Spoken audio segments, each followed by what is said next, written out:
Nagtungo sa Ombudsman ngayong Lunes ang ilang abogado para kasuhan ang isang mataas na opisyal ng gobyerno. Sa MJ Mondihar sa report. Hi, Speaker! Nasa Ombudsman araw ng Lunes, February 10 ang ilang abogado para magsampa ng reklamo. Ang kakasuhan, si House Speaker Martin Romualdez sa isyu ng umunoy insertion sa 2025 national budget. Ayon sa complainants, nilabag raw nila Speaker Romualdez, Majority Leader Manuel Dalipe at House Budget Leaders na sina Zaldi Co at Stella Kimbo ang falsification of legislative documents. Idinagdag din ang kasong graft. Nagugat ang reklamo sa isyu ng blank item sa 2025 BICAM report ng Pambansang Pondo ngayong taon. Issue na una in-expose sa dating Pangulo Rodrigo Duterte. Ayon kay dating House Speaker Bebot Alvarez, binilang nila kung magkano ang inilagay sa blank items sa 2025 GAA. Marami yung blanco na yon. Ngayon, nung tinignan namin ano yung mga nilagay nila doon sa blanco, tinotal namin, umabot sa 241 billion. Habang nagpa-file sa loob ng Ombudsman, ito naman ang sigaw ng mga nagrally laban sa mga kinasuhan.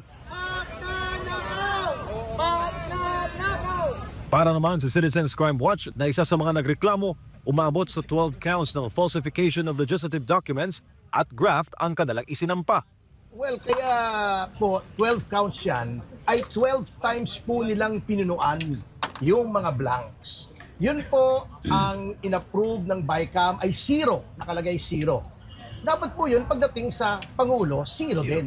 Hindi pwedeng palitan yun unless may typographical error, maling spelling, maling formatting, or misspelling. Yun lang po ang kailangan o wrong grammar. Hindi po pwedeng ilagay yung 0, gawin mong 90 billion or 80 billion o kahit 10,000 pesos po. Hindi nyo pwedeng gawin yun, kahit piso nga eh. Basta 0. So 12 times po namin nabilang na meron pong ganong insertion, yung singit, oo.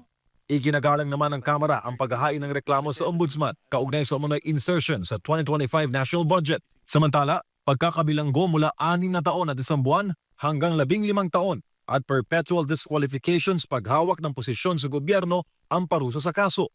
Ayon sa grupo, hindi diversionary tactic ang reklamo kasunod ng pagkaka-impeach ni VP Sara Duterte sa Kamara. Wala rin daw kinalaman si dating Pangulo Rodrigo Duterte sa inihaing kaso. Ayaw nilang pag-usapan yan dahil sigurado swak na swak sila sa yung kaso. Kaya sila ang gumawa ng diversionary tactic.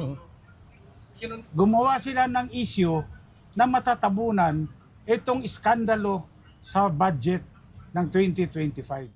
Mensahe naman nila sa Ombudsman, Gusto lang namin patas yung laban on the merits. Tignan nila yung reklamo namin.